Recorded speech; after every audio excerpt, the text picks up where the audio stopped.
ఈరోజు మన పాఠం విషయం ఏంటంటే, నీ మాట అవునంటే అవును, కాదంటే కాదు అన్నట్లా ఉండాలంట. ఏంటంటే నీ మాట అవునంటే అవును, కాదంటే కాదు అన్నట్లుగా ఉండాలంట. ప్రార్థన చేసుకుని వాక్య ధ్యానంలోనికి వెళ్దాం. ఈరోజు మన పాఠం విషయం అది. ప్రార్థన చేసుకుందాం.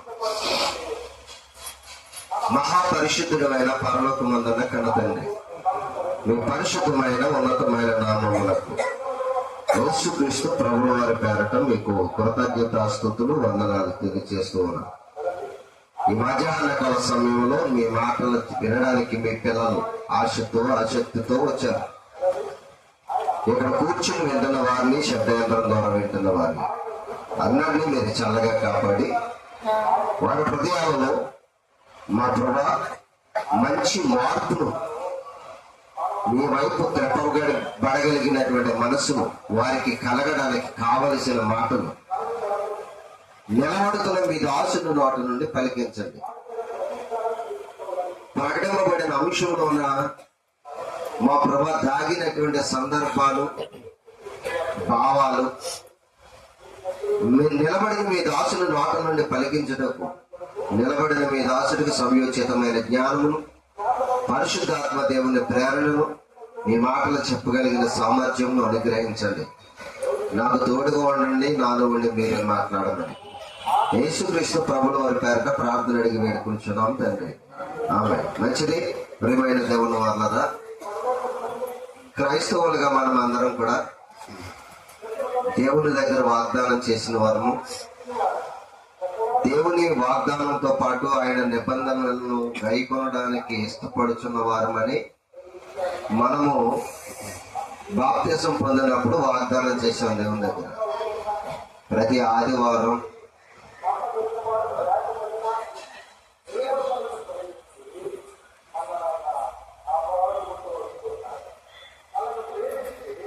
ప్రేమ దేవుని వల్ల మరి సమయంలో దేవుని దగ్గర వాగ్దానం మనము చేసిన దాన్ని నెరవేర్చే వారంగా ఉండాలి. వాగ్దానం చేసాం, దాని నెరవేర్పులో లేకపోతే ఎన్ని ఇబ్బందులకు గురవుతామో, ఎన్ని కష్టాలకు మరి మనము పాలవుతామో దేవుడు తన లేఖనాల్లో చెప్పాడు. అదే ఈరోజు మీరు వినబోతున్నటువంటి సందర్భం, సందేశం. ప్రభునందు ప్రియమైన దేవుని వల్ల మత్తయి గారు రాసినటువంటి సువార్తలో యేసుక్రీస్తు వారు నోట నుండి పలికినటువంటి ఒక అద్భుతమైన మాట మనము ఈ యొక్క మధ్యాహ్న సమయంలో జ్ఞాపకం చేసుకున్నాం. మత్తయి గారు రాసినటువంటి సువార్త 5వ అధ్యాయం, ఆయన కొండ మీద ప్రసంగంలో పలుకుతున్నటువంటి మాటలు ఇవన్నీ కూడా మొట్టమొదటి ప్రసంగం అన్నమాట. జాగ్రత్తగా గమనించాలని ప్రభు పేరట మీకు మనవి చేస్తున్నాను. ఆయన మాటలలో ఆంతర్యంలో ఉన్నటువంటి సందర్భాలలో ఒక మాటను సమాజానికి చెబుతున్నాడు. ఆ మాటల్లో ఒక మాటను మనం జ్ఞాపకం చేసుకుందాం. యేసు ప్రభు వారు ఏమని పలుకుతున్నాడు? 5వ అధ్యాయం 37వ వచనంలో మనం చదివినట్లయితే, మత్తయి గారు రాసినటువంటి సువార్త 5వ అధ్యాయము 37వ వచనంలో యేసు ప్రభు వారు పలుకుతున్నటువంటి మాటను మనం చూద్దాం. ప్రియమైన దేవుని వల్ల సమాజానికి ఏం చెప్తున్నాడు? నీ మాట అవునంటే అవును, కాదు అంటే కాదు అని ఉండవలను. వీటికి మించినది అదనమాట. మనం మాట ఇచ్చి తప్పితే మనలో ఎవరున్నట్టు తెలుసా? దుష్టుడు ప్రవేశించాడని అర్థం. మనం మాట ఇస్తాం దేవుని దగ్గర, కానీ మాట మాత్రం నెరవేర్చడానికి ఇష్టపడం. అంటే మాట నెరవేర్చలేకపోతున్నాము అంటే అర్థం ఏంటి తెలుసా? మనలో ఎవరు ప్రవేశించేశారు? దుష్టుడు ప్రవేశించేశాడు. చాలా సంగతులు మీరు చూస్తే వీడు ప్రవేశించింది ఎందుకు మనలో అని అంటే, అక్కడ దేవుని మాట నెరవేరకూడదు, ఇక్కడ నీకు నాశనం జరగాలి. నీ నాశనం జరుగుతుంది, అక్కడ దేవుని మాట నిరర్థకమైపోతుంది. నీవిచ్చిన మాట నెరవేర్చకపోతే. అందుకే నీ మాట ఎలా ఉండాలన్నాడు?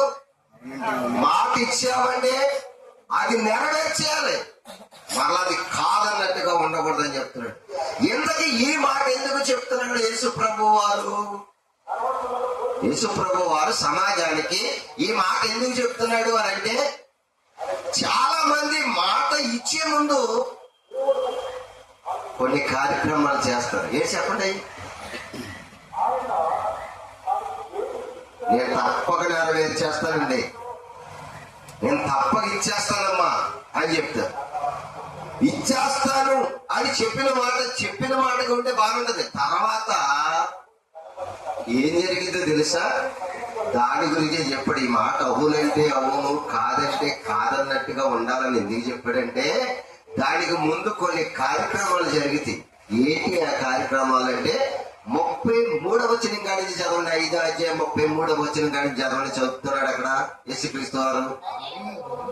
మరియు నీవు అప్రమాణము చేయక నీ ప్రమాణములను ప్రభువునకు చెల్లింపవలెనని పూర్వీకులతో చెప్పబడిన మాట మీరు విన్నారు కదా. నేను మీతో చెప్పినది ఏమనగా, ఎంత మాత్రం అది ఏం పెడతాం? ఒట్లు ఏం పెడతామమ్మా? ఎంత బాగా పెడతామంటే అసలు ఆ ఒట్టు పెట్టుకోవద్దని చెప్తున్నాడు. అసలు మనం ఏమేమి ఒట్లు అని చెప్పేస్తాం? కింద రాశాడు చూడండి, దేని మీద ఒట్టే చేస్తాము? ఆకాశం మీద ఒట్టంటారు చాలా మంది. దేని మీద ఒట్టంట? ఏంటి నువ్వు చేసేవి? ఆకాశం ఆకాశము తోడు అనవద్దు, ఒట్టు పెట్టుకోవద్దు ఆకాశం మీద. ఎందుకు తెలుసా? ఆకాశము దేవుని సింహాసనం, అది భూమి తోడని ఒట్టు పెట్టుకోవద్దు. ఆయన పాదములు పెట్టుకునే పాదపీఠము. యెరూషలేము తోడని ఒట్టు పెట్టుకోవద్దు, అది మహారాజు పట్టణము. నెత్తి మీద పెట్టేసుకుని నా తోడు అంటారు చాలా మంది. ఏ తోడు అంటారు? ఇలా నెత్తి మీద చేస్తారు. నెత్తి మీద పెట్టేసుకుని ఎలా చెయ్యాలి? నా తోడు అంటారు. యేసు ప్రభు వారు చెప్తున్నాడు, ఒక వెంట్రుకనైనను తెలుపుగా గాని నలుపుగా గాని చెయ్యలేవు కదా. నువ్వెవడో నీ తల మీద పెట్టి పెట్టుకోవడానికి? చూసారా ఎంత బాగా చెప్తున్నాడు సైకాలజీ దేవుడు. మనిషి ఎలా ఉండాలని చెప్తున్నాడు దేవుడు. ఒట్టుల మీద గొట్లేయద్దు. చూసారా? ఒట్టు పెట్టుకుని గొట్లేయద్దు. ఎలా ఉండాలంట? నీ మాట అవునంటే అవును, కాదంటే చేస్తానంటే చేసి, సాగు వచ్చి మీద పడిపోతున్నా ఏం చేయాలంట? చేసేయాలంట. లేదా నోరు మూసి కూర్చోవాలంట. కానీ మన మాటలు మాత్రము కోటలు దాటేస్తాయి, చేతలకు వచ్చే మాత్రం గుంటలు కనపడుతూ ఉంటాయి. అంటే మాటలు మాత్రం ఎలాగున్నాయంట? కోటలు దాటేస్తే సమాజంలో సవాళ్ళు చేసేస్తాం. మనం మాటలు చెప్పేటప్పుడు మాత్రం ఎన్ని సవాళ్ళు చేస్తాము, చేతలకు వచ్చేటప్పటికి ఏమీ కూడా ఉండవు. అందుకే యేసుక్రీస్తు వారు సమాజంతో చెప్పాడు, నీ మాట అవునంటే అవును, అది వాటికి మించి వెళ్ళావా నీలో ఎవడు ప్రవేశిస్తున్నాడు? అంటే దుష్టుడు సాతానుడు వచ్చేస్తున్నాడు. వాడు ఏం చేస్తున్నాడు? వచ్చేసి నీ నెత్తి మీద తోడుని పెట్టుకో. చాలా మంది అంటారు, నేను కన్న పిల్లలు తోడండి. నీ బాబుగారు ఇచ్చాడు నీ కన్న పిల్లలు. ఎవరిచ్చాడు? గర్భఫలము యెహోవా ఇచ్చు. మరి దేవుని బహుమానం మీద నువ్వు ఓటేయడానికి నువ్వవడం, నువ్వెవడో నువ్వెవతావు. అసలు దేవుని పిల్లల మీద ఒట్టేయడానికి ఎవడవు నువ్వు? దానికి చీరేస్తాడు. రేపు పొద్దున చూపిస్తాడు మీకు బైబిల్లో. చీరేస్తాడు. దేవుని దగ్గర మాట అవునంటే అవును, కాదంటే కాదు అన్నట్టు ఉండాలి. సంఘాల్లోకి వచ్చిన తర్వాత నేర్చుకుని మన ఒడబడిక, మన ప్రవర్తన, మన స్థితి మార్చుకోవడానికి వస్తున్నాం. మారకపోతే దేవునికి పనికిరావు, పనికిరారు. అందుకే నీ మాటలు అవునంటే అవును, కాదంటే కాదు, అంతే. చేస్తానంటే చెయ్యి. నీ చేయలేనప్పుడు, చేత కానప్పుడు ప్రగల్భాలు పలకకు, దానివల్ల నీకు నష్టం కలిగింది. అలాగూ మాట ఇచ్చి నెరవేర్చకుండా మాట ఇచ్చిన తర్వాత మాట తప్పిన వారి పరిస్థితి ఏమైందో బైబిల్లో నుంచి మీరు చూడాలి. అదే మీకు చూపించబోతున్నాను నేను. అందరినీ కూడా మీరు జాగ్రత్తగా ఉండాలి. ఆకాశము తోడని గాని, భూమి తోడని గాని, యెరూషలేము తోడని గాని, ఇంకా నీ నెత్తి మీద పెట్టుకుని నీ తోడని గాని పెట్టుకోకు. అదే శాపం. సాతాను గారు అలా చేసేస్తాడు నిన్ను. ఇలా తోడెట్టుకో, అలా ఓటు పెట్టుకో, ఇవన్నీ పెట్టుకో, దేవుడు పెట్టుకోవద్దన్నాడు కాబట్టి నేను పెట్టేస్తాను, నీ చేత పెట్టించుకున్నాడు. ఆ కార్యక్రమాలు ఏమి కూడా నెరవేరకపోవడానికి నీ చేత చేయించేస్తాడు. అందుకే నీకు నాశనం తటస్థిస్తూనే ఉంది. నువ్వు చెయ్యు. ఎవరి పని చెయ్యు? దేవుని పనికి వచ్చేటప్పటికి మనకన్నీ కూడా ఏం ఆలోచనలు వచ్చేస్తా తెలుసా? సాతాను ఆలోచనలు వచ్చేస్తూ ఉంటాయి. హాస్పిటల్కి వెళ్ళిపోయిన తర్వాత 1,00,000 రూపాయలు కట్టలేక అన్నాడు అనుకోండి, ఇల్లు తాకడెట్టని పెట్టేస్తాం. పెడతావా పెట్టవా? లేకపోతే వైద్యం చేయండి. అక్కడ 1 కోటి రూపాయలు పెట్టాలన్నా కానీ తలో వలో తాకట్టు ఇట్టేసేయండి, ఇచ్చేస్తానంటావు నువ్వు. దేవుని పనికి వచ్చేవాడికి జారిపోయినాయండి, అసలు ఏం లేదండి. జారిపోయిందా? నీ మాట అవునంటే అవును, కాదంటే కాదు. ఒట్టు పెట్టుకోకు, ఒట్టు పెట్టుకోవద్దు. బైబిల్లో దేవుడు ఏ మంచి మాటలు చెప్పాడో మీరు చూడాలి ప్రేమని దేవుని వల్ల. ఎందుకంటే ఆయన చెప్పిన మాటలలో మనం అంటే ఎలాంటి వారు అంటే తెలుసండి.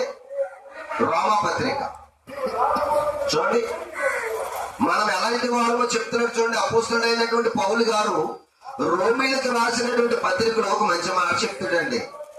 1వ అధ్యాయం 31వ వచనం. రోమీలకు రాసినటువంటి పత్రిక 1వ అధ్యాయం 31వ వచనంలో ఏమని రాయబడిందో చదవండి. మాట తప్పు వారులు, అనురాగ రహితులను,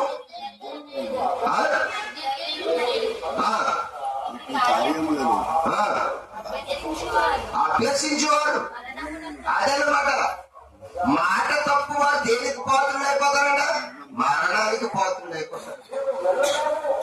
మాట ఇచ్చామంటే అది అవునన్నట్టుగా ఉండాలి, కాదన్నట్టుగా ఉండకూడదు. నీ మాట అవునంటే అవును, కాదంటే కాదు అన్నాడు యేసు ప్రభువు వారు.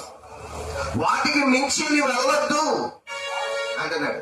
ఇక్కడ అంటే మాట తప్పు వారందరూ కూడా దేనికి పాత్రలు అయిపోతారని చెప్తున్నాడు? మరణమునకు పాత్రలు అయిపోతున్నారు అంటున్నాడు. మనం దేవుని సన్నిధికి వస్తాం, దేవుని మందిరానికి వస్తాం. మందిరానికి వచ్చిన తర్వాత ఎన్నెన్నో వాగ్దానాలు చేసేస్తామంట. ఎక్కడ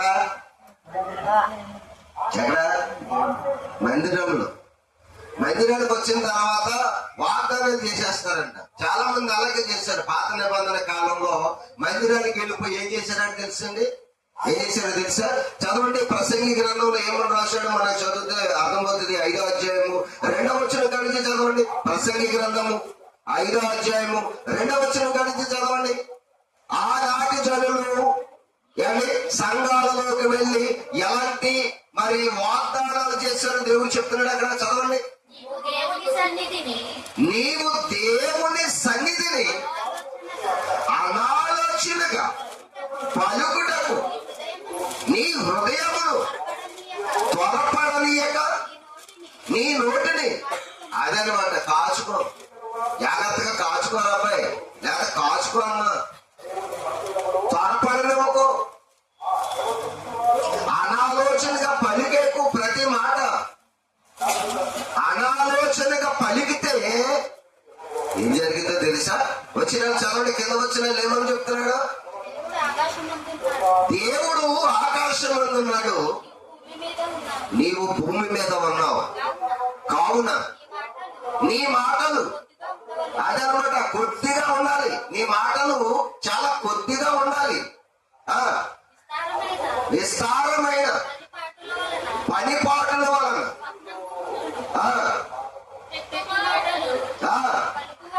పలుకువాడు బుద్ధిహీనుడవును.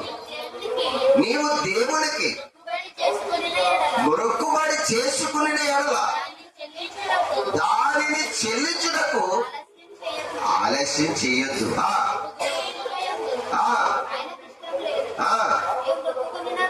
నీవు మొక్కుకున్న దానిని చెల్లించుము. నీవు మొక్కుకొని చెల్లింపకుండుట కంటే మొక్కుకొనకుండుటే మేము. మాట ఇచ్చిన తర్వాత నెరవేర్చు. అలా నెరవేర్చలేకపోవుట కంటే మాట ఇవ్వకోకుండా ఉండటమే నీకు మేలు అని చెప్పాడు ఇశ్రాయేలు ప్రజలతో. జ్ఞాని అయినటువంటి సొలొమోను గారి చేత దేవుడు రాయించినటువంటి మాటల మీద చూడండి. నీవు దేవుని మందిరమునకు పోయినప్పుడు నీ ప్రవర్తనను జాగ్రత్తగా చూసుకుంటున్నాడు. పై వచనాల్లో మొదటి వచనాలు అదే మాట మాట్లాడతాడు. నీవు దేవుని మందిరమునకు పోయినప్పుడు నీ ప్రవర్తనను జాగ్రత్తగా చూసుకో. ఏంటది జాగ్రత్త? ఒట్లు పెట్టకు దేవుని దగ్గర. మాట అవునంటే అవును, అది ఆయన చెప్పేశాడు క్లారిటీగా. మీరు దేని మీద ఒట్టు పెట్టుకోకూడదు అని చెప్పాడు. మనమేమో డబ్బులు చేతిలో ఉన్నా కానీ నువ్వు ఒట్టండి అసలు రొప్పకూడలేదండి. ఎందుకు వచ్చిన పనికి మాలినటువంటి మాటలు అయ్యి అలాగే పోతుంది. అలాగనకు ఎప్పుడు కూడా దేవుడు చెప్తున్నాడు. దేవుడు చాలా క్లారిటీగా సంఘాలకు చెప్తున్నాడు. మనము చాలా విషయాలు దేవునికి ఇచ్చే విషయంలో ఎందుకో మన మనసు అప్పటికప్పుడు మారిపోతూ ఉంటది. అప్పుడు దాకా బాగానే ఉంటాం.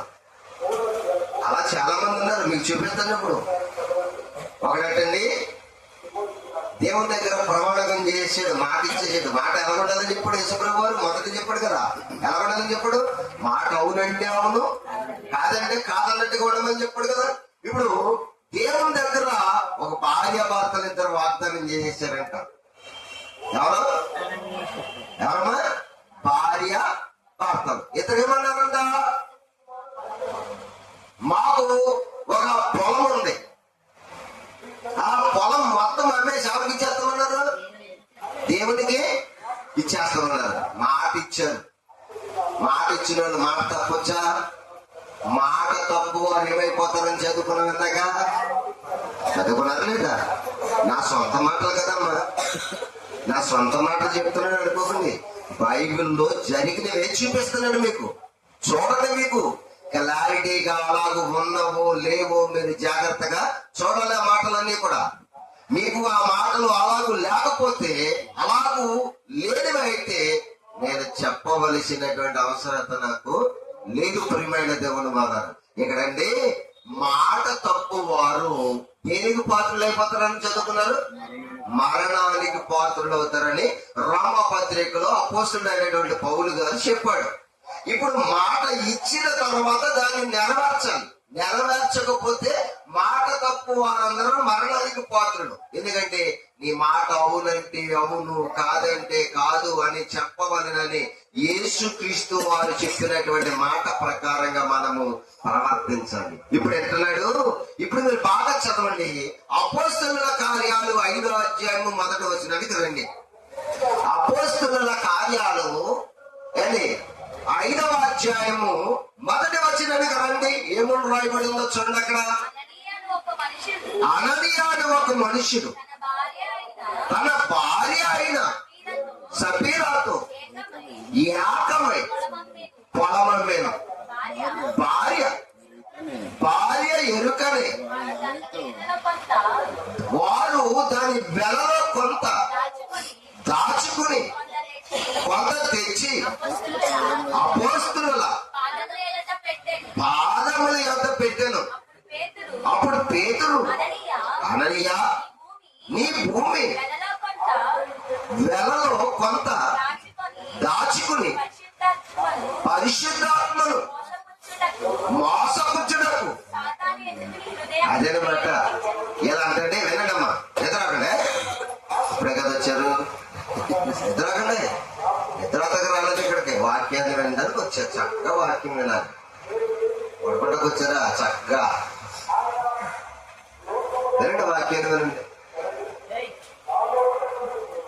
నెక్స్ట్ వీక్ నుంచి ఎవరు నిద్ర అవుతున్నారో వాళ్ళ పేరు చెప్పేస్తాను, ఇక పిలుస్తాను అనమాట. ఇక నోటే ఉంటుంది, సిగ్గుపడిపోవాల్సి వస్తుంది.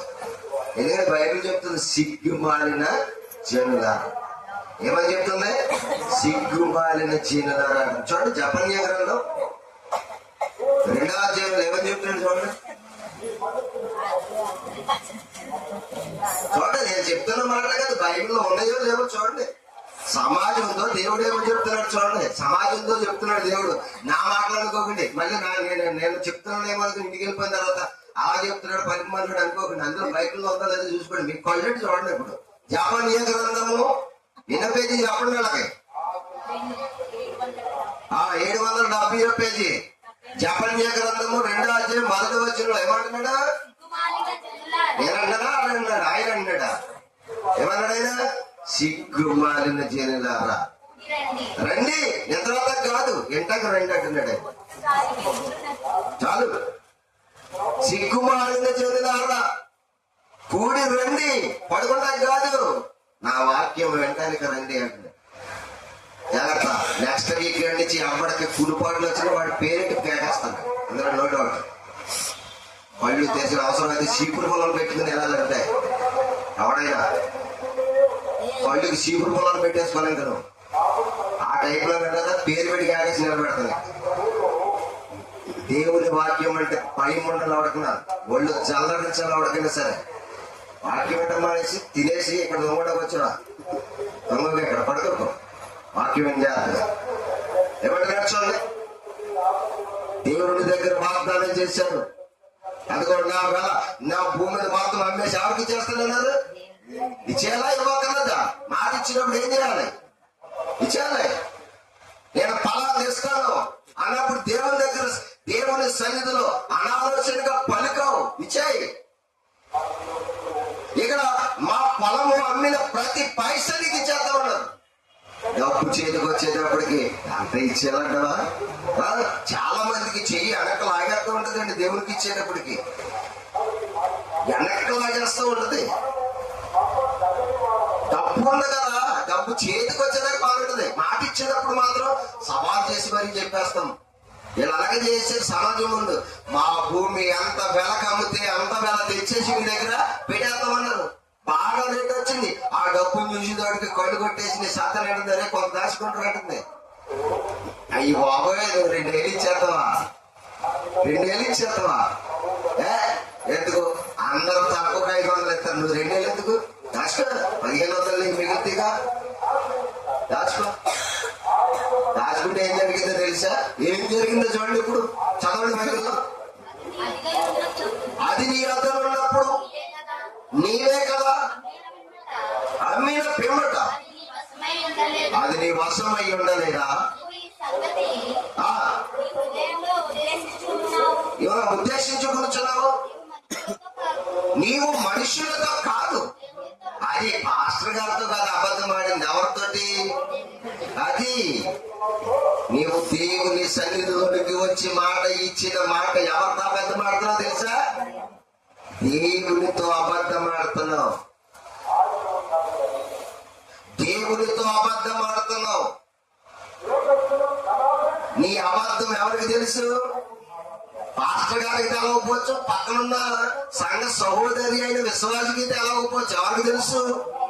ఉందో లేదో ఎవరికి తెలుసు? అది నీ దగ్గర ఉందో లేదో దేవుడికి తెలుసు. దాచుకుని ఇష్టం మానేసావు ఎవరికి తెలుసు? దేవుడికి తెలుసు.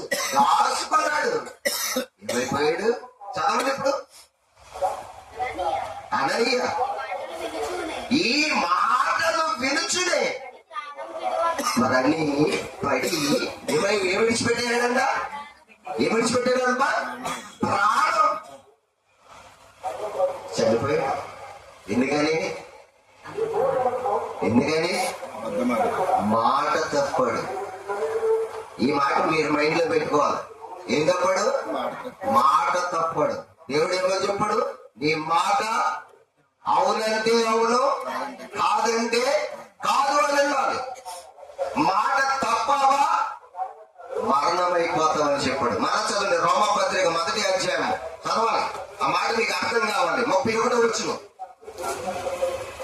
రోమపత్రిక 1వ అధ్యాయము 31వ వచనం. ఏమని రాయించాడో చూడండి అక్కడ. మాట తప్పువారును అనురాగ రహితులను వ్యర్థులైరి, ఆ నిర్దయులైరి, ఇంటి కార్యములు యందు ఇంటి కార్యములను అభ్యసించేవారు మరణములకు తగిన వాడు అందరూ. చూడండి, మరణములకు అది మాట తప్పు వారందరూ చస్తారన్నాడు. సేమ్ అపోస్తుల కార్యాల్లో జంట చచ్చిపోయింది. ఎవరి సన్నిధిలో మాటిచ్చారు? మరి మీరు ఏమనుకుంటున్నారు? అసలు సంఘం అన్న దేవుడు అన్న ఏదో బిర్రోడు అనుకుంటున్నారా? తోలు తీసేస్తాడు. జంటలు లేపేశాడు బైబిల్లో. ఎవడు ఇలా చెప్పడం రాకే సమాజం అలా తయారైపోతుంది. ఏమంటున్నాడు చూడండి బైబిల్లో. ఏంటి ఆయన ఏమన్నాడు? సంఘమునకు వచ్చినప్పుడు సరిగా లేకపోతే ఇలా చూపించారు కదా, చెప్పండి ఎక్కడో సిగ్గుమాలిన జననారాన్ని పిలుస్తాడంతే. సిగ్గు లేదు మీకు అంటాడు అంతే. పిలుస్తాడు ఆయన, పిలుపాలంటాడు. ఇంకా చాలా ఘోరమైన మాటలు మాట్లాడాడు. మీరు చూపించడం లేదు నేను నిజం. దేవుడు ఇశ్రాయేలును పిలిచిన ప్రతి పిలుపు, ఆయన కోపంతో రగిలిపోయినప్పుడు పిలిచిన ప్రతి పిలుపు మీకు చెబితే ఆశ్చర్యపోతారు. అలాంటి మాటలు బైబిల్ గ్రంథంలో రాయబడ్డాయి. ఇంకో విషయం తెలుసా, చాలా మంది కోపం వచ్చినప్పుడు నీ మొహం తీసుకెళ్లి పేడలో దొరికిచ్చేస్తారని అంటుంటారు. చాలా మంది అంటారు. ఏమంటారు? కోపం వచ్చేసినప్పుడు ఈ మొహం తీసుకెళ్లి గేజు పేడలో పొర్లిచ్చేస్తానని అంటుంటారు కోపంలో ఉన్నప్పుడు. దేవుడు కూడా అన్నాడు తెలుసు మీకు, దేవుడు కూడా అదే మాట పలికాడు. కోపంలో నేను రగిలిపోతే మీ మీద ఏమేస్తానంటే తెలుసు, మళ్ళీ మామూలుగా కాదు మొహం మీద కొడతానంటాడు. చదవండి, ఆ మాట మీకు చూపిస్తాను. ఇది అన్ని కూడా బైబిల్లో చాలా మంచి మాటలు దేవుడు రాయించాడండి. చెప్పండి గ్రంథము ఏమని రాయించాడు చూడండి. అదే 2వ అధ్యాయము 700 ఎన్నో పేజీ 773వ పేజీ అంట చూడండి. 773వ పేజీ చెప్పండి గ్రంథము ఏమంటున్నాడు చూడండి. ఆయన ఏమంటున్నాడు?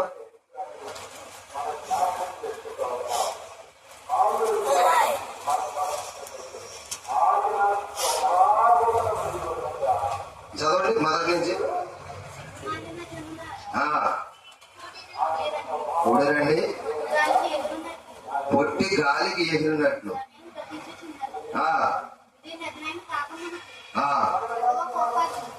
యెహోవా కోపగ్ని రాక మునిపే మిమ్మల్ని శిక్షించుటకై యెహోవా ఉగ్రత దినము రాక మునిపే కూడిరండి.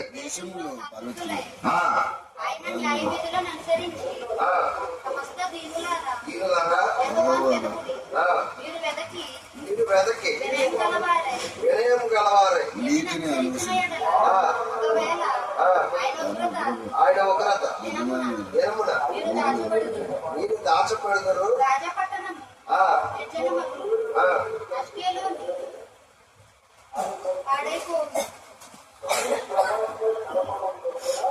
అదే గ్రంథం ఒకసారి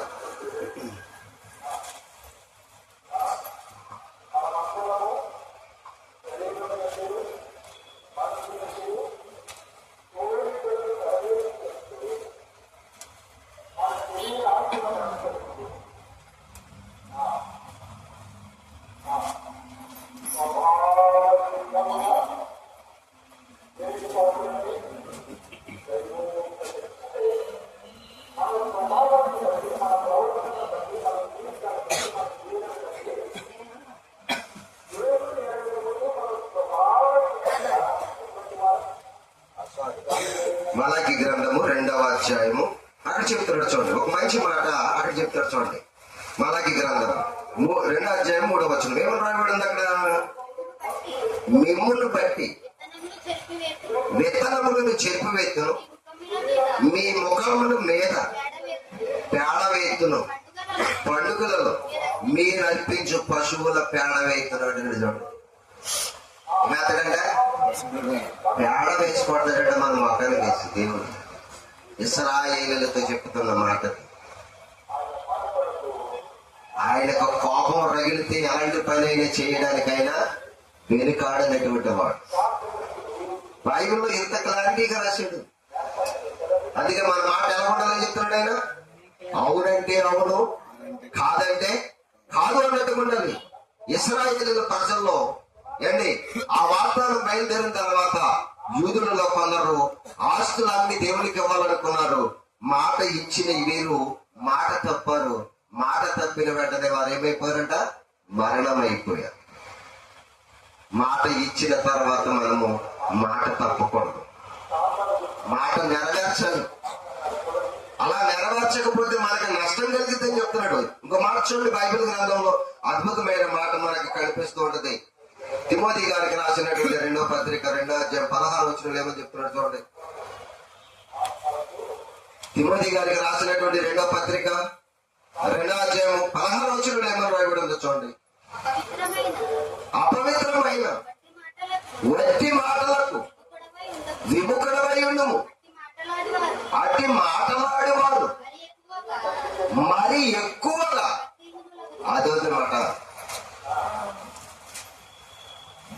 విముఖుడము కాకపోతే ఆ మాటలకే నువ్వేమైపోతావట? భక్తిహీనుడు అయిపోతావు అని చెప్తున్నాడు దేవుడు. ఎంత బాగుందో చూడండి.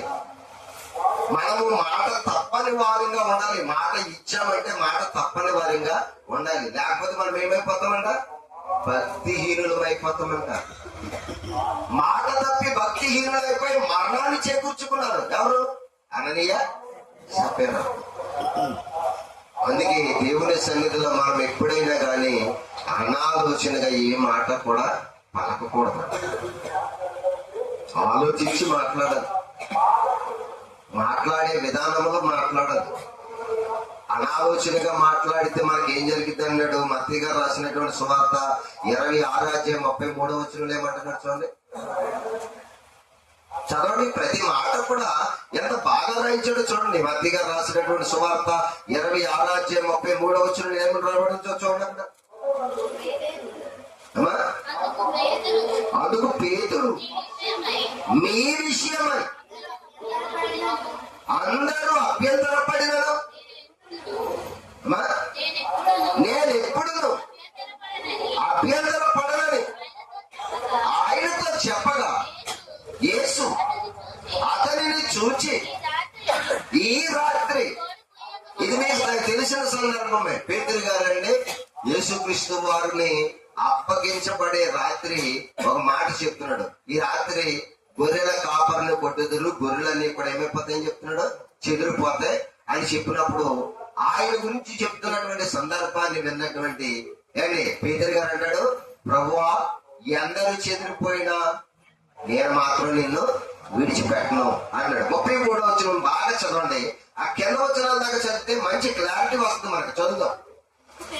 అందుకు పేతురు నీ విషయమై అందరూ అభ్యంతరపడినను నేను ఎప్పుడు అభ్యంతరపడనని ఆయనతో చెప్పగా యేసు అతనిని చూచి ఈ రాత్రి కోడి కుయ్యక మునిపే నీవు నన్ను ఎరగడని ముమ్మారి చెప్పేదవని నీతో నిశ్చయముగా చెప్పుచున్నాను. పేతురు ఆయనను చూచి నేను నీతో కూడా అది చూసారంటే చావవలసి వచ్చినను నిన్ను ఎరుగననే మాట మాత్రం చెప్పను అన్నాడు. ఎవరు? పేతురు గారు అన్నాడా? మాట ఇచ్చేసాడు. ఎవరదా ఇచ్చేసాడు. మరి ఇచ్చిన నిలబడాలి, నిలబడక్కర్లేదా? యేసు ప్రభువు గారిని పట్టుకోగానే సైడ్ ఏమైపోయాడు? సైడ్ అయిపోయాడు. యేసు ప్రభు వారు చెప్పాడు, ఒరే బాబు ఈ రాత్రే నువ్వు మాట చెప్పేస్తా ఆయన ఎవరో నేను అడగనని చెప్తాడు. లేదు లేదు, నేను చావవలసి వచ్చినా గానీ ఆ మాట మాత్రం నేను చెప్పను. మనం కూడా సంఘంలో అంటాం, ఏంటంటే నేను తలకిందులుగా పడిపోయినా గానీ మాత్రము నేను ఆ పని మాత్రము చేయను. చూసారా, కడకి యేసును అప్పగించిన తర్వాత ఆయన వెంబడిస్తూ వెళుతుంటే ముగ్గురు అడిగారు. ఎంతమంది అడిగారు? ముగ్గురు అడిగారు. ఏమన్నారు? నీవు యేసుతో ఉండువాడు కాదంటే పాప ఒట్టేటేసుకున్నాడంట. దేవుడు ఏం చెప్పాడు? ఈ మాట అవునంటే అవును, కాదంటే కాదు అని ఉండాలి. అంతేగాని ఒట్టి మాత్రం పెట్టుకోగలండి. ఒట్టి కూడా పెట్టేసుకున్నాడు. ఆయన నేను అడగను ప్రభావం తన మీద ఒట్టేసుకున్నాడు. చూసారా, ఇలాగూ ఒట్టి పెట్టుకొని ఆయన్ని అడగనని చెప్పి మాట తప్పిన వీడు తర్వాత అయ్యో ఎంత గొప్ప పాపం చేశానని చెప్పేసి పశ్చాత్తాపడి మరలా ప్రభు దగ్గర ఒప్పుకుని నిలబడ్డాడు. మాట తప్పనన్నటువంటి పశ్చాత్తాపం కలిగి ప్రభు దగ్గర మరలా ఒప్పుకుని నిలబడ్డాడు. చాలా మంది ఒప్పుకుని నిలబడరు, జారిపోతూ ఉంటారు. కాబట్టి అననీయ సపీరా లాంటి పరిస్థితి వారికి ఏర్పడుతూ ఉంటుంది. సంఘాలలోకి వచ్చిన మనము పేతురు వలె బొంకేయకూడదు, బొంకకూడదు. బొంకుడు తనము ఇంటి దగ్గర కానీ సంఘంలో కానీ ఎక్కడ ఉండకూడదు. సంఘంలో ఎలాగున్నామో బయట కూడా అలాగే ఉండాలి ప్రవర్తన. మనమేమో సంఘంలో ఓ స్టెప్ వేస్తాం, బయటికి వెళ్ళిన తర్వాత ఓ స్టెప్ వేస్తాం. ఇక్కడేమో మాటలన్నీ కూడా అబ్బో యేసు ప్రభు కంటే గొప్పగా మాట్లాడతాం. అసలు యేసు క్రీస్తు కూడా పలకడేమో అన్నట్టు కూడా మన మాటలన్నీ కూడా బయటికి వెళ్ళిన తర్వాత ఎలా ఉంటాం? సాతాని గాడి కంటే దారుణంగా ఉంటుంది మన పరిస్థితి. జాగ్రత్తగా వినాలి. నీ మాట అవునంటే అవును, కాదంటే కాదు. మాట తప్పకు. మాట తప్పవా దేవుని దగ్గర నువ్వు పోయావే. మీరు ఎవరు ప్రవేశించినట్టు? సాతాను ప్రవేశించినట్టు. మీకు బాగా చెప్తున్నాడు, జాగ్రత్తగా వినండి. మనము ఆరాధనలో పాలుభాగస్థలం అవుతున్నాం. ఇక్కడ యేసుక్రీస్తు వారు ఒక మంచి మాట చెప్పాడు. ఇలానే యేసుక్రీస్తు వారు ఒక మంచి మాట చెప్పాడు. ఈ రాత్రి నన్ను అప్పగించేవాడు అక్కడ ఉన్నాడు, మీలో ఒకడు వాడు అని చెప్పాడు. అందరూ నేనా నేనా నేనా అంటే యేసుప్రభు వారు నన్ను అప్పగించేవాడు వాడే వచ్చేసి ఆరాధనలో పాలుభాగస్థుడు, ఈ ద్రాక్ష రసంలో నాతో పాటు రొట్టె మజ్జిగను తింటాడు అన్నాడు. తిన్నాడు, అప్పగించేశాడు. ఆరాధనలో పాలుభాగస్థులం అవుతున్నాం మనం. ప్రభు బల దగ్గర ఏ పరిస్థితి కలిగి ఉన్నామో బయటికి వెళ్ళిన తర్వాత కూడా అదే స్వభావాలు మనకు ఉండాలి. మన భక్తి జీవితం బాగుండాలి. అప్పుడే కుటుంబాలన్నీ కూడా క్షేమకరంగా ఉంటాయి. క్షేమకరం అంటే ఏదో మనము ధనవంతులం అయిపోతామని చెప్పడం లేదు, కానీ దేవుడు ఏమని చెప్తున్నాడు? ఆత్మీయ పరిస్థితి బాగుంటది అని చెప్తున్నాడు దేవుడు. మనకి ఆత్మీయ పరిస్థితి బాగోలేకపోతే పరలోకానికి మనము చేరలేం. ప్రియమైన దేవుని అన్నారు వినాలి. ఇక్కడ ఏమో రాయబడి ఉంది, మాట ఇక్కడ ఎలాగైతే నెరవేర్చే వారికి ఉంటున్నామో, మాట తప్పని వారికి ఉంటున్నామో, బయట కూడా మనం అలాగే మాట తప్పని వారిగా ఉండాలి. వంకకూడదు. పేతురు గారు ఏం చేశాడు? ఆ మహిళలు ఏం చేశాడు? వంకేశాడు. ఆయన ఎవరు నేను ఎరగనాడు. ముందేమన్నాడు? నేను చావు మీద అడిపోయా కానీ నువ్వు అసలు ఎవరో ఎరగననే మాట నేను చెప్పనన్నాడు. చూసారు మాట్లాడుకుంటాయో. ఇలాంటి పరిస్థితులు మనకు ఉండకూడదు. సంఘాలకు వస్తున్నాం, ఆరాధన తీసుకుంటున్నాం, మన మాట అవునంటే అవును, చేస్తానంటే చెయ్యి, లేకపోతే నేను ఎవరైనా కొడతాడు. ఎవరు పుట్టేవారు ఎవరు కూడా ఉండరు. చేస్తానంటే చెయ్యి, చేయలేనప్పుడు నోరు మూసుకుని కూర్చోవాలండి. కానీ మనం దేవుని పని విషయంలో తల తాకట్టు పెట్టైనా ఇచ్చారు. ఎందుకో తెలుసా? దేవుని కార్యం అనేటువంటిది చాలా విచిత్రమైంది. మీకు చెప్తాను. ఏదో దేవుని భక్తి కలిగిన వారయ్యుండి కూడా ఇవ్వడానికి వెనుతీశాడు కనుక చనిపోయారు. భక్తిహీనుడు ఒకడు దేవుని దగ్గరకు వచ్చాడు. ఎవరట? భక్తిహీనుడు ఒకడు దేవుని దగ్గరకు వచ్చాడు. ఒక పాప వచ్చాడు దేవుని దగ్గరికి. ఒక పాప వచ్చాడు, ఆస్తిని అమ్మి సగం పేదలకు ఇచ్చేస్తాను. నేను ఎవరెవరి దగ్గర అన్యాయముగా ఏదైతే తీసుకున్నానో దాన్ని 4 రెట్లు మరల వారికి పంచేస్తాను. ఉన్నదంతా కూడా పేదలకి ఇచ్చేస్తాను. వచ్చి నేను నిన్ను వెంబడిస్తానన్నాడు. మాట ఇచ్చాడు, మాట తప్పకుండా దేవుని దగ్గర నెరవేర్చాడు. అప్పుడు యేసు ప్రభు ఒక మాట అన్నాడు, నేడు నీ ఇంటికి రక్షణ వచ్చిందన్నాడు. నేడు నీ ఇంటికి రక్షణ రావాలంటే జక్కయ్య లాంటి త్యాగం నీ జీవితంలో ఉండాలి. మాట ఇచ్చావంటే నెరవేర్చాలి.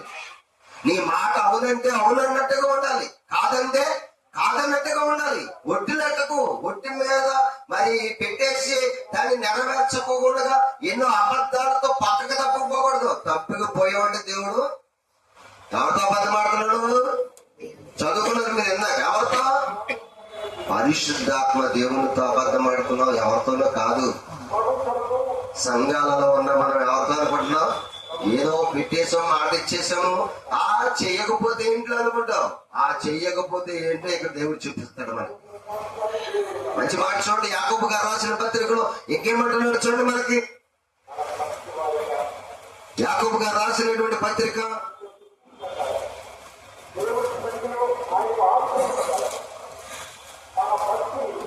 5వ అధ్యాయము 12వ వచనం. యాకోబు రాసినటువంటి పత్రిక 5వ అధ్యాయము 12వ వచనం ఏమని రాబడింది? నా సహోదరులారా,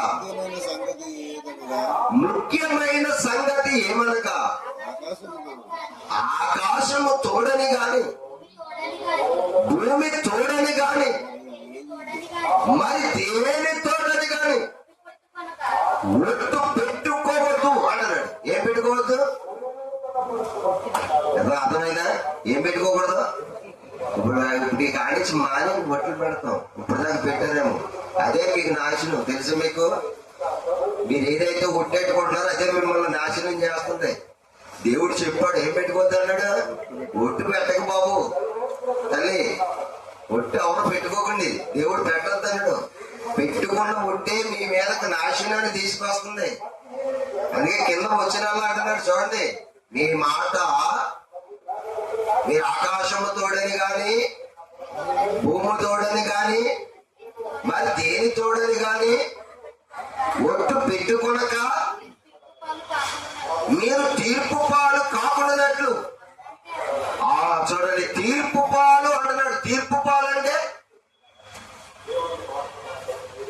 అది గేదె పాలు చెప్పారండి అంటున్నారు మీరు.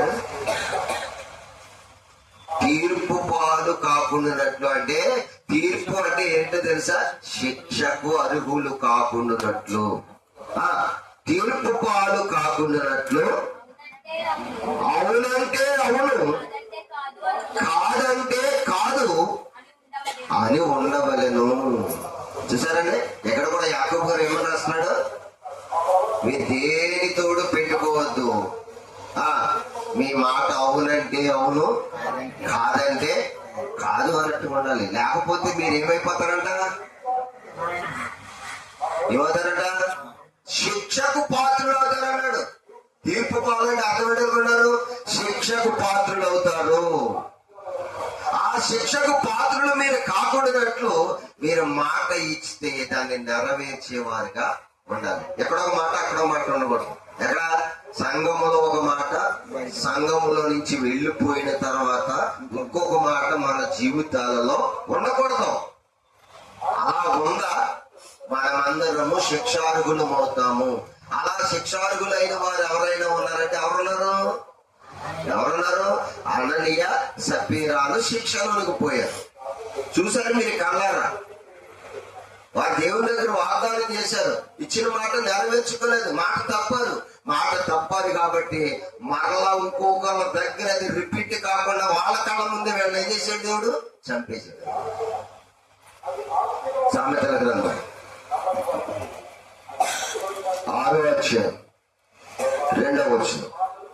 నేను ఇంకో రెఫరెన్స్ చెప్పి నేను ముగించేస్తాను. సామెతల గ్రంథము 6వ అధ్యాయము 2వ వచనం ఏమని రాయబడిందో చూడండి. అక్కడ తీసుకున్నారు అందరూ. తీసుకున్నారు అందరూ. సామెతల గ్రంథము 6వ అధ్యాయము, సామెతల గ్రంథము 6వ అధ్యాయము, కీర్తన గ్రంథం పక్కన ఉంటది. కీర్తన గ్రంథం పక్కన ఉంటది. సామెతల గ్రంథం 6వ అధ్యాయం 2వ వచనం ఏమని రాబడి ఉంది? నీ నోటి మాట వలన నీవు చిక్కబడి ఉన్నావు. నీ నోటి మాట వలన చూసావా? నీ నోటి మాటే నిన్ను చిక్కుల్లోనికి నడిపించేస్తుంది.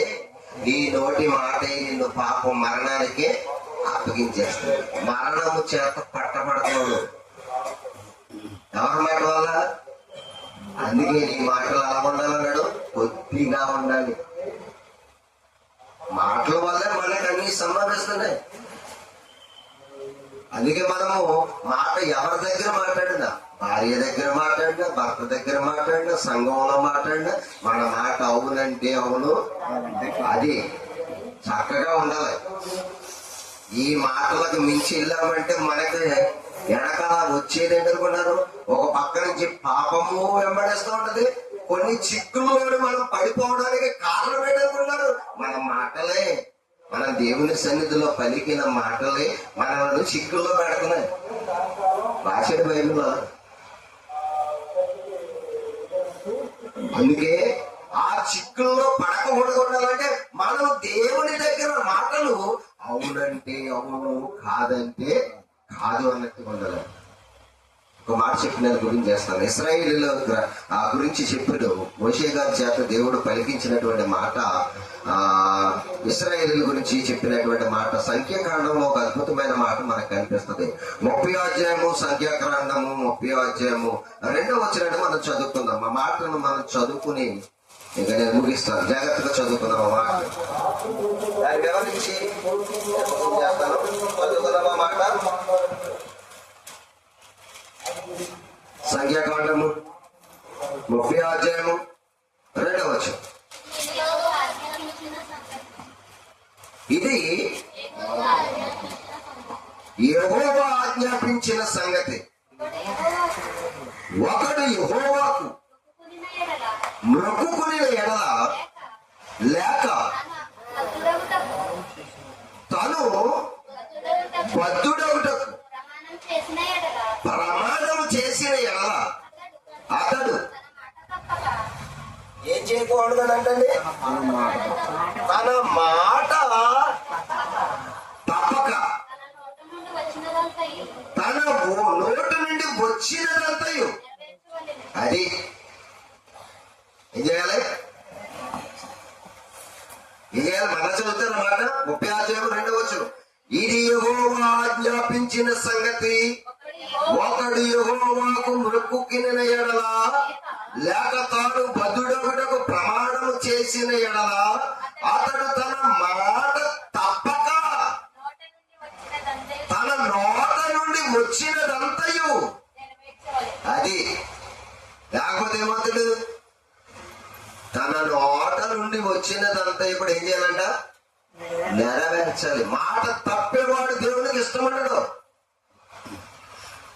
మనం చాలా సార్లు సంఘాలలో చెప్తాం, ఈ సంవత్సరం మొదలుకుని సంవత్సరాంతం వరకు సంఘాన్ని విడిచిపెట్టకుండా ప్రతి కార్యక్రమాలకి నేను అటెండ్ అవుతానని మాట ఇచ్చేస్తాం. 2-3 వారాలు బాగానే ఉంటది, లేకపోతే ఒక 2 నెలలు బాగానే ఉంటది. అక్కడి నుంచి మన సంఘంలో కాపాడం. యా అంటే బిజీ అంటాం. ఏమిచ్చావు? మాట ఇచ్చావు. ఏం తప్ప మరి ఏమొస్తుంది? అది ఎవరు చెప్పారు సంగతి? దేవుడు చెప్పాడు. మాట తప్పు వారు మరణమునకు పాత్రులని రోమపత్రికలో మనకు చెప్పాడు. మాట తప్పు వారు దేనికి పాత్రులు? మరణానికి పాత్రులు. అందుకే ఏమన్నాడు? ఒకడు మాట ఇచ్చిన తర్వాత మాట తప్పకుండా దానిని నెరవేర్చవాలని ఇశ్రాయేలుకు మోషే గారి చేత దేవుడు రాయించాడు. మనం బాప్తిసం పొందేసాం. బాప్తిజం పొందిన తర్వాత అని చెప్తాం, ఆనాడు వాగ్దానం చేస్తాం, నేను ప్రభు పనుల విషయంలో కానీ ప్రభు కార్యక్రమాల విషయంలో కానీ ఎడ తెగకుండా వచ్చేస్తానని మొలగక ముందు చెప్పేస్తాం వాగ్దానాలు. ఎవరితో చెప్పవయ్యి? మాస్టర్ గారితో? లేకపోతే గోదావరిలో దిగినప్పుడు నీళ్ళతో చెప్పావా? పైన ఆకాశానికి చెప్పావా? ఎవరికి చెప్పావు? దేవునితో నిబంధన చేసావు నువ్వు. మరి దేవునితో నిబంధన చేసిన నీవు మాటలన్నీ ఎక్కడ పెట్టేసావు? గోదావరి గట్టు మీద ఒట్లని ఏం చేశారు?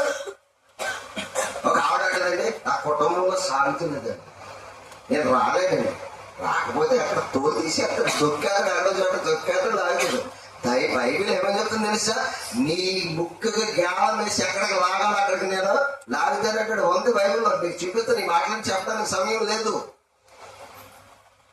ఎక్కడ నీ ముక్కుకి జ్ఞానం వేయాలో అక్కడ వేసి ఈడ్చి లాగుతానన్నాడు దేవుడు. ఆ ఈడ్చి లాగినప్పుడు శవం ఏమైపోతుంది? చేపకు పొలిసి ఉన్నట్టు ఉడిపోతూ ఉంటుంది. అప్పుడు ఎవరితో నిబంధన చేసి ఎవరితో ఎలా పొలబెడుతున్నాం? దేవునితో నిబంధన చేసి పాస్టర్ గారితో అబద్ధమా? ఏంటి? ఎవడ ఏం చేయలేడు అనుకుంటున్నావా? ఊరుకోడు దేవుడు.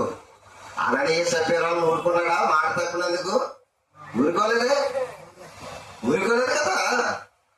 మాట ఇచ్చిన తర్వాత నెరవేర్చకపోతే దాని విషయంలో శిక్షణ తీసుకునే బాధ్యత దేవుడు ప్రకృతిగా అప్పచెప్పేస్తాడు. ఊరుకోడు ఎవరిని. మాట ఇచ్చాడు, జగ్గియ నెరవేర్చుకున్నాడు కనుక నేడు ఆ ఇంటికి రక్షణ వచ్చిందని. జాగ్రత్త. ఎవరికి మాట ఇస్తున్నామో మనం దేవునికి మాట ఇస్తున్నాం. మాట తప్పకూడదు. మాట తప్పేవాడంటే దేవుడికి ఇష్టం ఉండదు. ఇప్పుడు చదువుకున్నాం కదా, మాట ఇచ్చిన వాడు తన మాటను తప్పకుండా తన మాట నెరవేర్చుకోవాలి. మాట నెరవేర్చుకోవాలంట. ఏ మాట? దేవునికి ఇచ్చిన మాట నెరవేర్చుకోవాలి. మనం చాలా మంది అంటాం, రే కాళ్ళ మీద కదా నేను నిలబడ్డాం, దేని మీద నిలబడాలంట? అబ్బా చాలా గొప్పగా చెప్పేది, నోటి నుంచి వచ్చిందే కదా, మాట మీద నిలబడాలి అంటూ ఉంటాం. మరి నువ్వెందుకు నిలబడవు? మాట మీద. ఎదటోడికి బాగా చెప్తావు, నువ్వు కాళ్ళ మీద నిలబడినది గొప్పదాని అనుకోకు, మాట మీద నిలబడాలి. అది మనిషి ఏంటి అంట. మరి దేవుని దగ్గర నువ్వెందుకు నిలబడవు? మాట మీద. మాట ఇచ్చావు కదా, నిలబడు. మనుషులు ఏమైనా పక్క అలాగా విడిచిపెట్టేసి వెళ్ళిపోతారేమో. దేవుడు సమయం చూసి నొక్కుతాడు, ఒక్క నొక్కు. అప్పుడు కుర్తుల పడ్డ ఎలాగలాగో గిలకలకో కొట్టేసుకుంటాయి. ఎవడు ఉండడు ఆదరించిన ఆదు కూడా అప్పుడు నువ్వు ఏడుతూ అలా గిలగలగల కొట్టుకుంటే ఆయన పైన ఆకాశం నుండి వస్తాడంట. ఇంటికి వెళ్ళిన తర్వాత చదువుకోండి, సామెతల గ్రంథం 2వ అధ్యాయం కానీ 1వ అధ్యాయం కానివ్వండి, కీర్తన గ్రంథం 2వ అధ్యాయం కానివ్వండి, ఇంటికి వెళ్ళిన తర్వాత చదువుకోండి. మీరు గిలగలగల కొట్టుకుంటుంటే ఆయన ఆకాశం నుండి ఏం చేస్తాడంటే తెలుసా? నవ్వుతాడంట. ఎందుకు? ఆయన ఏడుస్తుండేమో, నువ్వు డాన్సులు వేసేస్తున్నావు కదా కింద, ఎయ్యి అంటాడు. నువ్వు డాన్సులు వేసేస్తున్నప్పుడు ఆయన ఏడుస్తున్నాడు. ఆయన నువ్వు ఏడుస్తుంటే ఆయన నవ్వేస్తున్నాడు. అప్పుడు అందుకే మాట తప్పు వారిగా ఉండకూడదు. ఏం చేయాలి? మాట ఇచ్చిన నీవు మాటను నెరవేర్చి ఈ సంవత్సరమైన చేయండి. దేవుని సన్నిధిలో మనము, ప్రభువా ఎప్పటి వరకు నీ ఎదుట నేను కుప్పు గంతులు వేసాను కానీ ఇక మీదట నేను కుప్పు గంతులు వేయలేను. ఎందుకంటే నీ చేతిలో పడటం బహు భయంకరం గనుక నీ చేతుల రెక్కల నీడలో నేను ఆశ్రయించి బ్రతుకుతానని తీర్మానం చేసుకోండి. ప్రియమైన వాళ్ళరా, మీరు అలా బ్రతకాలి. మాట ఇచ్చి నెరవేర్చండి. మాట ఇచ్చి నెరవేరిస్తే దేవుడు మీ పక్షం కొండి మిమ్మల్ని కాపాడతాడు. అందుకని చెప్పాడు, మీ మాట అవునంటే అవును, కాదంటే కాదన్నట్టుగానే ఉండండి పిల్లరా. అలాగే బ్రతకండి. దేవుడు అప్పుడు మీకు మంచి భవిష్యత్తుని దేవుడు మీకు చూపిస్తాడు. అతి కృప మీ అందరికి తోడయ్యండి నడిపించును గాక.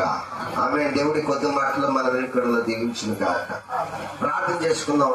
రైస్ అందరూ కూడా తల్ల వచ్చి కళ్ళు మూసుకొని. మంచిది. ఇంకో విషయం, ఎవరు స్వీట్ తీసుకొచ్చారు?